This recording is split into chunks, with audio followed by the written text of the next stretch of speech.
Hey guys, welcome back. It's Sarah. So you may notice I'm in a little bit of a different location. That's because I'm not actually going to be home this week, but I do have a couple videos that I still want to film and put up for the end of the month. So yes, I packed a bag full of heavy books and hauled them along with me. I'm actually going to be doing my August wrap up for you guys. I haven't done one of these in so long, but August was like the break in my reading slump. And I actually read, I think like 3 or 4 books within the last week and a half, which is like, I read 4 books in a month normally. 2 of those books were actually audiobooks, which I don't really do audiobooks. I think this was the first time I've ever completed 2 full audiobooks. I read a total of 6 books. So these aren't necessarily in the order in which I read them. I'm going to be doing like my regular hard copy books first, and then I'll do my audio / Kindle books, which is a whole new world for me to venture into. The first book I read in August, which is actually one that I started in July, I think, and that's Paper Princess by Erin Watt. Paper Princess is the first book of the Royal series. I do believe there are 4 or 5 books in the series, and so I need to get the second one, which I really want to do because this one ends on kind of like a cliffhanger, but I think the second one is from a different point of view. So I think they're all from a different character's point of view. Pretty much it's a 16-year-old Ella Harper who is currently trying to make it on her own after her mom dies of cancer, I believe it is. Her mom was a stripper, and supposedly her father was some guy that her mom just had a one-night stand with or a fling with. In order to make a living, Ella continues down similar path as her mom and becomes a stripper at a kiddie club, and then she gets a fake ID or uses her mom's ID, I think, and then ends up getting into an adult club. So she's still going to school in a separate town, and she's faking signatures and all that kind of stuff. And then one day this guy shows up named Callum Royal, who claims to know her father and claims that he's supposed to have custody of her or something like that. And she's like, yeah, okay. And avoids him at all costs. And then one day he shows up at the strip joint, and in the middle of her giving him a show, he literally grabs her and practically kidnaps her and takes her on his private jet to his mansion, where he pretty much propositions her. Her father was his best friend. I forget how he finds out about Ella's existence, but he, wants Callum to take care of her and everything like that. So Callum is pretty much doing good by his best friend and wants her to come and live with him, where she can quit her stripping, go to school, go to college, and have a real life for herself. And she is just not into it. She just wants to be, be on her own. But so he pretty much pays her to live with him. He says it's he gives her $10,000 up front, and then every month that she stays with him, he'll pay her another 10 grand. Well, she needs the money, and that's pretty much her reason for staying. And then she of course has to live with his 5 sons, who want nothing to do with her. They think she's a gold digger hooking up with their father, even though their father has this gold digger girlfriend. And then she ends up falling for the one brother, Reed, who is the worst out of the brothers, and it's one of those enemies to lovers sort of deal. I know a lot of people had issues with this book because there is sexist, there's an abusive sort of thing going on. It didn't really bother me. I'm not one of those people that gets bothered by those kinds of things really. So I just enjoy angsty, dark, it's not really a dark book, but I enjoy the angsty, taboo sort of subjects. I just find them fascinating to read about. It makes an interesting story. So I ended up giving this one 3 stars, I believe. I really wish I got the second one, but they're a little bit of it on the pricey side for a paperback. So I haven't shelled out the money. So the next book I read in August was my book of the month, which is Well Met by Jen DeLuca. So I changed my book of the month to the YA book of the month because I tend to read more YA than adult books. But for August, this was my first adult book of the month I've picked in a very long time. And I was super excited and super surprised by this one. So Well Met, I think this is actually not yet released. This was an early release specifically for book of the month, and that was, I think it comes out September 3rd or something like that. It comes out soon, I know that. Well Met is about a young woman named Emily who just got out of a terrible relationship. Her longtime boyfriend broke up with her. She pretty much gave up her college degree, gave up everything for him so he could pursue his goal of becoming a big shot lawyer in the city. And then once he got where he wanted to be, he just figured he didn't need her anymore, so he dumped her like a hot potato. And then her sister gets into a really bad car accident, and she has like a teenage daughter she needs to take care of. So Emily decides this is the perfect time for me to help my sister get out of the city and just, you know, kind of move on. So she's in this town taking care of her sister, taking care of her niece, which includes bringing her niece to the school for the summer to sign up for the Renaissance Fair. And it just so happens that in order for her niece to be able to be in the fair, an adult has to be with her. So Emily ends up getting suckered into signing up for the fair as well, where she becomes a tavern wench. And then she meets the guy who's running the fair. His name is Simon, and he's kind of a hard ass. His brother was the one that actually started the fair several years ago. It's like his baby. And when his brother died, Simon kind of took over and just keeps it going for his brother's memory, pretty much. So Emily and Simon clash heads. This is an enemies to lovers romance, but it's a really cute one. So Simon, his role in the fair, along with running it, is also he's a pirate, and he's part of like the human chess match. And then one day, I think it's the first day or the second day of fair, there's this like hand fasting ceremony that the queen does. And they didn't have enough couples, and they wanted people to get more involved with it. So they ended up corralling Emily and Simon into doing this hand fasting ceremony. And they put on a big show about being in love and all that kind of stuff. And then they decide that they're going to keep it up for the entire length of fair and have this like fake love story going on. So like during the fair, he is constantly like visiting the tavern and like wooing her, and she's falling for the pirate and like being googly eyes at each other and all that kind of stuff. And then like once fair's over, he turns back into his like closed off self. But yeah, so it's actually really fun. I really enjoyed the whole like Renaissance fake relationship kind of thing aspect of it. It's really cute and entertaining. And of course she ends up being super confused because like she thinks he hates her, and like it's one of those things where he's trying to mask how he really feels. I really enjoyed this one. I read it like so fast. And it just so happens that it's the time of year where the Renaissance Fair in my state is going on, which I wish I could go to. I hope to. It's running to the end of October, so I hope to be able to get there one weekend. But it was just like, it just gave me all Ren Fair vibes, and I was just like so excited about it. I definitely recommend it. I do believe I gave this one 4 stars. The next book I read is one that most people know of or have read already, and that is Josh and Hazel's Guide to Not Dating by Christina Lauren. It's about two kind of acquaintances, Josh and Hazel. They known each other since college, but it was more like Hazel just happened to they just happened to kind of run into each other in these weird circumstances. Like when they first met, like Hazel vomited on his shoes, and she got so drunk she propositioned him to have sex with her, which didn't happen obviously. And then he comes home one night and finds her having like really crazy sex with his roommate. So they had kind of an odd relationship. But he's seen her in so many situations where it's like she's definitely not the dateable type. Like it's something that wouldn't make him want to date her. She's kind of a goofy, quirky, oddball sort of girl, and he's like this more like a straight-laced businessman. We fast forward 7 years, and she gets a new job at a school with her best friend, who happens to be the brother of Josh. But because her last name was different, and so they didn't realize they were related. So then one night Hazel's apartment floods, and Josh happens to be out of town visiting his cheater girlfriend, and she ends up staying at his place. He comes home early because him and his girlfriend break up when he realizes that she's been seeing another guy for a whole year. He had no idea about it. And then it's kind of one of those things where she hasn't had a relationship in a long time, and her last relationship was terrible. And then he just had a crazy breakup. So they end up trying to set each other up on blind dates with like friends of their own friends, or people they just happen to meet randomly and think they'll be a good match.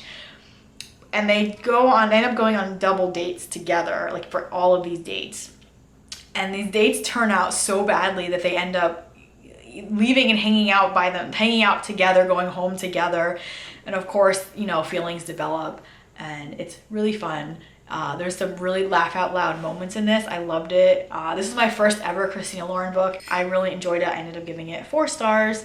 So I'm definitely going to pick up, I think Roomies, everyone says, is really good, which is a marriage of convenience book.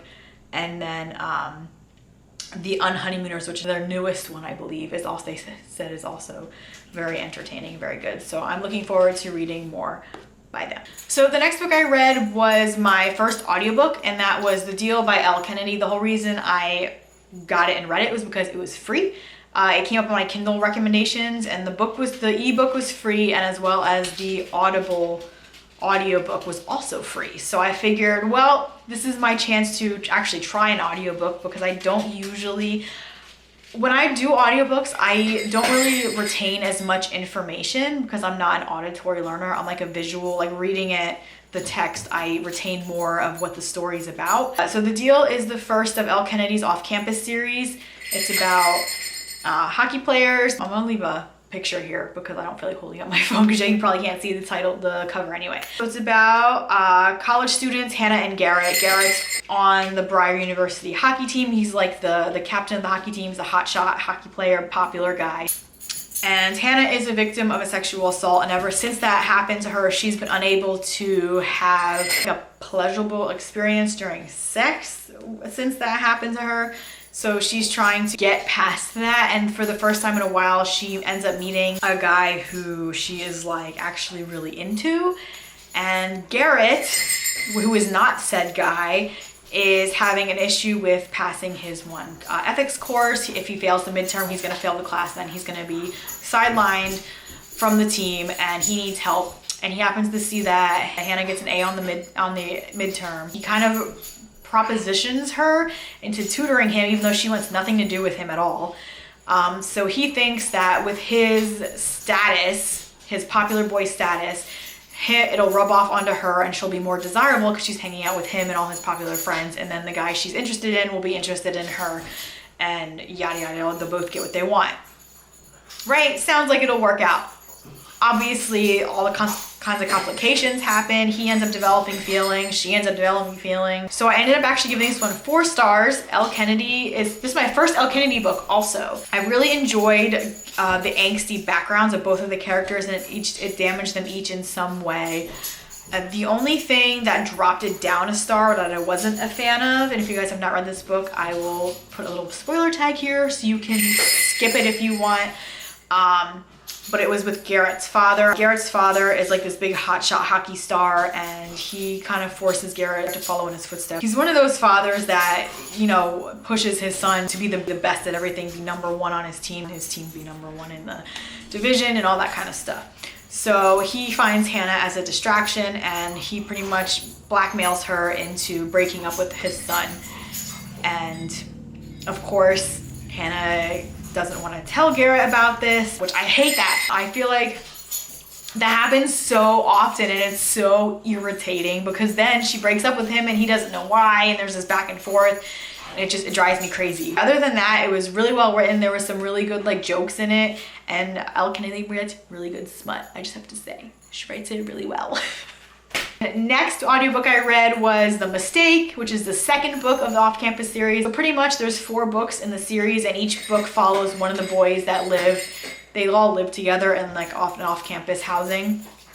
So each book follows each one of the friends living together. So the second book is Logan's book. This is the one I only gave 3 stars because I wasn't as invested in the story as I was the first one. I wasn't as interested in it. I literally just finished this one like a day or 2 ago, and I don't remember a whole lot. Again, I listened to it as audiobook. But it's Logan. He ends up meeting freshman Grace Ivers, and one of his things is he never dates freshmen.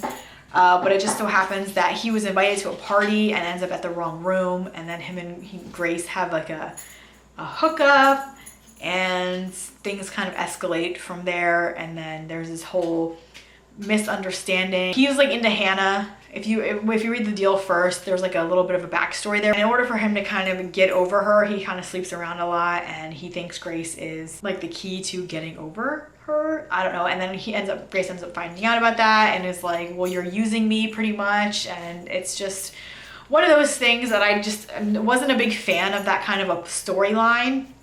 Also, his home life was kind of a little bit, not similar, but kind of in a way where he has daddy issues, just like Garrett did. His dad's an alcoholic, he was in a really bad accident, and I wasn't like a huge fan of that whole daddy angst. Like, it works in the first book, but then when you start, the second book has it. I'm just hoping that like the third and fourth books don't also have it, because I mean, it just seems like unbelievable that all four of these guys have daddy issues. So we'll see. I haven't picked up the third or fourth books yet, but I think they're going to be on my September TBR. I ended up giving this 3 stars, if I didn't already mention that. The last book, which I just finished before I started filming this video, is Baby Mine by Kennedy Fox. So this was also a free ebook. This wasn't an audiobook. This is an ebook on my Kindle, which I don't usually read. I like having like a physical book in my hand. But this one had me hooked from the beginning. I was trying to decide what I wanted to read next. I wanted something short to see if I could maybe finish it within the last couple days of the month. And I started reading this one on my computer, and I just kept scrolling. And next thing I knew, I was 84% done with it. Needless to say, it had me hooked. It's actually a duet. So I did just download the second book, which unfortunately wasn't free. It ends on a cliffhanger, so I want to know what happens at the rest of the story. So pretty much it's about Hunter and Lennon, who are roommates. They end up meeting at a bar one night where Hunter is bartending and really into each other. Hunter's really interested in her, asked her to come back, you know, to maybe get his number, hang out a little bit. But at the end of the night, she's gone. And he's a little bit, you know, upset about that. And then he ends up going home and discovers that she went home with his best friend and roommate. So he's a little bit, you know, tight and feels some type of way about that happening. So it ends up that his roommate Brandon and her are in a relationship for like 2 years. She ends up moving in, and now all of a sudden Hunter has this complete 180 personality. He still has feelings for her, and he is like in love with her. But in order to hide those feelings, of course, he has to act like an asshole toward her, and like they literally fight like brother and sister. And it's just like some of the stuff he does is really like hilarious. Like, I can see why it would be annoying, but it's just funny that he does this to annoy her. But anyway, so Brandon shares his intentions of proposing to Lennon, and then like not long after that, he is killed. My heart. Hunter's he can kind of pull back that asshole personality because he wants to be there for her. He pulls back that asshole personality to be there for her, and like they're grieving and everything like that. But then she finds out she's pregnant with Brandon's child, and he is just like there for her. He wants to do right by his best friend, even though he still obviously still has feelings for her. So this is all like, I mean, it's real, but she doesn't realize that it's not just because he is trying to make good with his friend and trying to bury the hatchet, that this is actually how he feels and what he's wanted all along.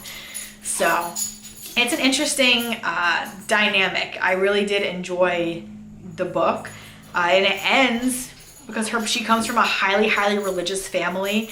She'd never tell us her parents that she was living with her boyfriend, or that she wasn't a virgin anymore.